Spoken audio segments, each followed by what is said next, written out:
Amigo alternativo, atualmente parece bem improvável que um técnico brasileiro assuma o comando de um grande time europeu, mas isso aconteceu. Foi 15 anos atrás, quando Vanderlei Luxemburgo treinou o Real Madrid, e era um Real Madrid cheio de estrelas. Você tinha lá Zidane, Figo, Ronaldo Fenômeno, e aconteceram histórias curiosas, desde o começo ali, na estreia, quando o jogo de estreia foi de duração de apenas 7 minutos, e depois rolaram tretas entre treinador e jogadores, e a despedida foi bem engraçada, com uma carta lida em portunhol pelo Luxemburgo. Vamos lá relembrar.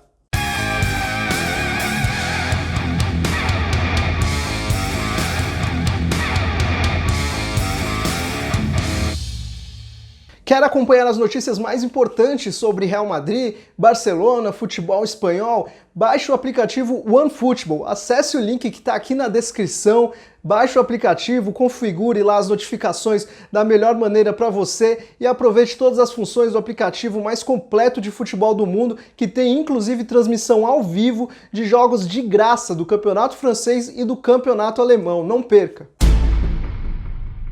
Primeiro, vale explicar como que o Luxemburgo chegou ao Real Madrid. Tem que contextualizar para entender isso, né? Vale lembrar que o Real Madrid não estava bem, não estava voando ali naquela época, né? Eles tinham terminado a temporada 2003-2004 na quarta posição do Campeonato Espanhol, e aí para a temporada 2004-2005 eles começaram com um treinador que saiu logo no começo, e aí ficaram com o treinador interino ali, especulando vários nomes, demoraram para decidir quem seria o escolhido, até que o Florentino Pérez entrou em contato com o Juan Figuer, que indicou o Luxemburgo. Outros nomes foram especulados, outros nomes de estrangeiros, como o Sven-Göran Eriksson, o argentino Carlos Bianchi também foi cogitado, mas esse contato aí com o Juan Figuer levou o Luxemburgo, que estava se destacando muito naquela época. Vale lembrar, foi campeão brasileiro em 2004 pelo Santos, com um grande trabalho, superando um monte de dificuldades. A gente já fez um vídeo aqui sobre aquele Brasileirão de 2004, vale conferir depois também, para entender como foi muito bom aquele trabalho do Luxemburgo que o levou ao Real Madrid.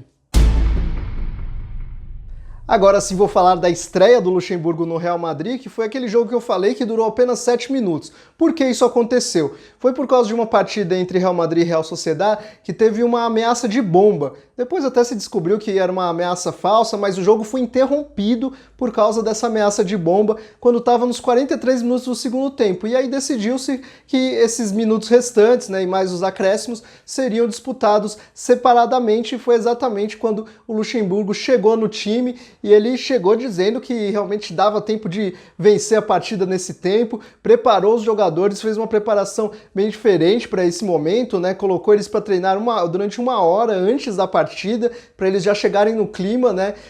Na hora ali que começasse a partida, e aí o time foi para cima, conseguiu um pênalti que o Zidane converteu, e aí o clube conseguiu a vitória. A partida tinha sido interrompida quando estava 1-1, com esse pênalti conseguiu a vitória por 2-1. E aí depois ainda vieram mais 6 vitórias consecutivas, inclusive uma vitória no clássico contra o Atlético de Madrid. Então o Luxemburgo começou muito bem realmente no Real Madrid. A imprensa elogiava muito o Luxi, como eles tratavam lá. E aqui no Brasil também surgiam matérias muito curiosas, né? A imprensa brasileira estava se dedicando bastante à cobertura do Real Madrid, e teve ali uma matéria que dizia até que em vão Luxemburgo tentava ensinar David Beckham a cobrar faltas. O primeiro fracasso do Luxemburgo no Real Madrid foi uma eliminação na Copa do Rei em janeiro. Ele chegou em dezembro, né, e em janeiro foi eliminado na Copa do Rei. Mas como estava indo bem no Campeonato Espanhol, ele ainda ficou prestigiado. O primeiro grande problema dele mesmo foi em março, na Liga dos Campeões, oitavas de final contra a Juventus. Ele chegou a vencer o primeiro jogo por 1-0. Na partida de volta estava segurando o 0-0 e a classificação, mas fez uma troca ali de Guti, colocando o Guti no lugar do Zidane, e na sequência saíram 2 gols da Juventus, que se classificou, e aí o Luxemburgo conta que o Zidane deu uma bronca grande nele, porque realmente disse o Zidane que a partir daquele momento ali a Juventus perdeu o medo, né? Eles não estavam partindo para cima porque tinham medo, muito respeito pelo Zidane, né? Claro, o Zidane se destacou na Juventus, então a partir do momento que o Lucha fez aquela substituição, a Juventus partiu para cima e eliminou o Real Madrid. Um dos principais problemas do Luxemburgo no Real Madrid foram os desentendimentos com os jogadores, inclusive com os jogadores brasileiros. O primeiro desentendimento foi com o Ronaldo Fenômeno. O Ronaldo Fenômeno reclamava muito de ser substituído com frequência pelo Luxemburgo, mas isso acontecia exatamente porque nessa época o Ronaldo não prezava muito pela disciplina, né? Ele chegava atrasado nos treinos, ele estava sempre fora de forma, a gente viu isso muito claramente na Copa de 2006. Naquela época, realmente, o Ronaldo não tinha muito cuidado com a forma física, né? E o Luxemburgo teve problemas para lidar com isso lá no Real Madrid. Outro problema relatado pelo Roberto Carlos foi quando o Luxemburgo tirou a cerveja e o vinho das mesas dos jantares do Real Madrid. O Roberto Carlos conta até que chegou a avisar o Luxemburgo de que ele não deveria mexer nisso, que era uma tradição ali na Espanha, mas o Luxemburgo mexeu. No segundo jogo da Liga, nós tínhamos o costume de chegar na concentração, deixar as malas no quarto e antes do jantar tomar a nossa cervejinha e o nosso vinho. 2 garrafas em cada mesa. E o Vanderlei Luxemburgo, quando ele chegou, eu e o Ronaldo, chegando no professor, falamos: professor, eles têm uns costumes aqui, e o senhor vai ver, mas tenta não mudar não. Vocês já sabiam o que é que Não tira o vinho aí? da mesa e os 20 minutos da cervejinha antes do jantar, porque senão a gente vai ter problema, professor. Ele tirou a primeira cerveja e depois tirou as garrafas de vinho. Demorou 3 meses. Porém, a maior treta de todas do Luxemburgo foi com Luís Figo. Isso aconteceu por causa de uma alteração um pouco antes de um clássico entre Real e Barça, quando o Luxemburgo resolveu escalar o Owen em vez do Figo e deixou o Figo no banco de reservas. Pois é, deu certo, o Luxemburgo conseguiu vencer esse clássico contra o Barcelona, mas o Figo ficou muito puto, não gostou, passou a não falar com o Luxemburgo mais, saiu no final da temporada 2004-2005, o Figo saiu para a Inter de Milão, né? E até a gente viu recentemente, quando o Rivaldo fez um post para homenagear o Luxemburgo por ele ter sido campeão paulista pelo Palmeiras, o Rivaldo fez esse post ali elogiando, dizendo que o Luxemburgo tinha sido o melhor treinador com quem ele tinha trabalhado, e o Figo comentou no Instagram que tinha, na verdade, para ele tinha sido o pior, né? O Rivaldo ali contemporizou, falou: tá, acontece, cada um tem sua opinião, mas foi bem curioso o Figo falando publicamente que o Luxemburgo foi o pior treinador com quem ele trabalhou. E havia uma discussão tática que gerou muitas críticas ao trabalho do Luxemburgo, principalmente a partir da temporada 2005-2006. Isso porque no Brasil, entre os brasileiros naquela época, predominava muito uma ideia de um quadrado mágico, né? O quadrado mágico da seleção brasileira era muito elogiado, com Kaká, Ronaldinho Gaúcho, Adriano e Ronaldo, ou o Robinho nesse ataque, né? Então tinha essa questão do quadrado mágico, mas na Espanha isso era muito mal visto, acreditava-se que isso limitava muito o talento dos pontas, né? É uma questão tática realmente complicada. Hoje em dia é muito mal visto esse quadrado mágico, né? E no Real Madrid o Luxemburgo tentou implantar esse quadrado mágico com Zidane, Júlio Batista, Raul e Ronaldo.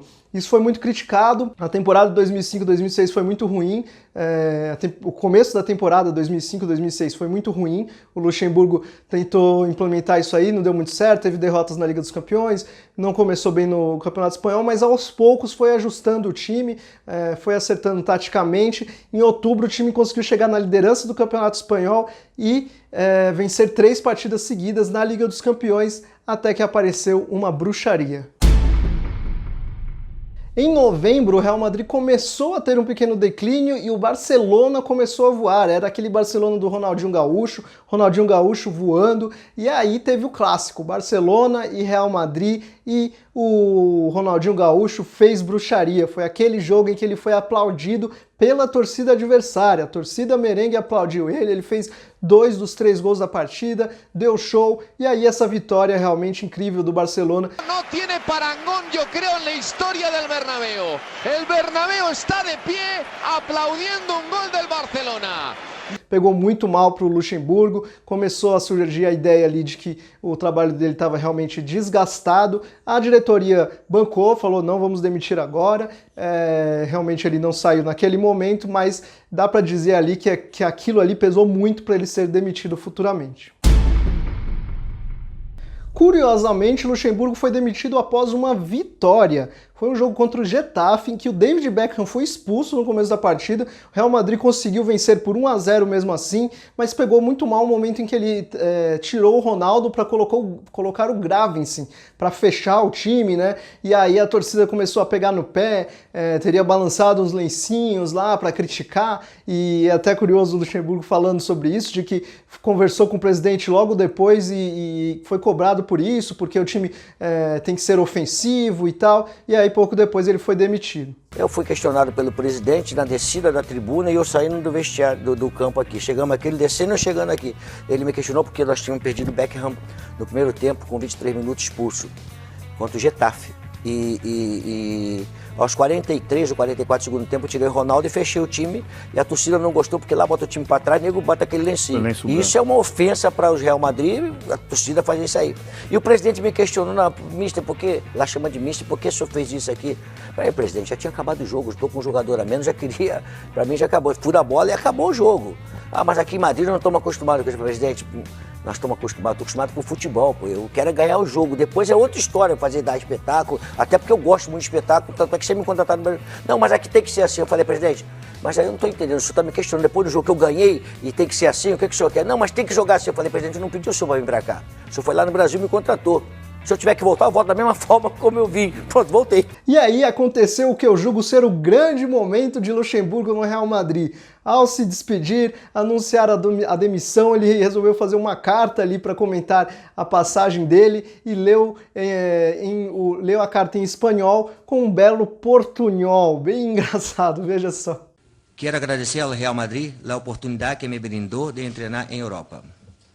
Em absoluto me arrependo de haber aceitado este reto e depois de conhecer o clube, a ficção e a cidade de Madrid, estou alegre de haber tenido esta ocasião. He aprendido muito aqui em todos os aspectos e esta experiência é muito importante. Estava seguro de que em julho conseguiríamos por lo menos um dos títulos a los que optávamos e com essa confiança trabalhamos durante os meses que hemos estado aqui. Tenho tanto carinho por este grande clube que não dejo de pensar que algum dia podamos volver a estar juntos. Hasta sempre, Alá Madrid. É claro que depois dessa passagem pelo Real Madrid, Luxemburgo não ficou muito tempo desempregado. Ele voltou rapidamente ao Santos e até foi campeão paulista em 2006. Não conseguiu mais nada em outras competições, foi eliminado, terminou o Brasileirão na 4ª posição, até fazendo um bom trabalho. E o Real Madrid efetivou o Juan Caro como treinador até o final da temporada. Terminou como vice-campeão naquela temporada e depois veio o Fábio Capello, que aí sim conseguiu encerrar o jejum de títulos do Real Madrid numa briga bem emocionante com o Barcelona ali na temporada 2006-2007, ele foi campeão espanhol. Agora eu quero deixar uma pergunta para você, amigo alternativo. Você acha que algum treinador brasileiro teria capacidade de se dar bem no futebol europeu atualmente? Quem? Em que time? Diga aí, deixe seu comentário para a gente conversar sobre esse assunto. Também não se esqueça de deixar o seu like, compartilhar o vídeo com seus amigos, se inscrever aqui no nosso canal, ative as notificações que a gente vai trazer sempre mais memórias bem alternativas do mundo da bola por aqui. É isso, até a próxima!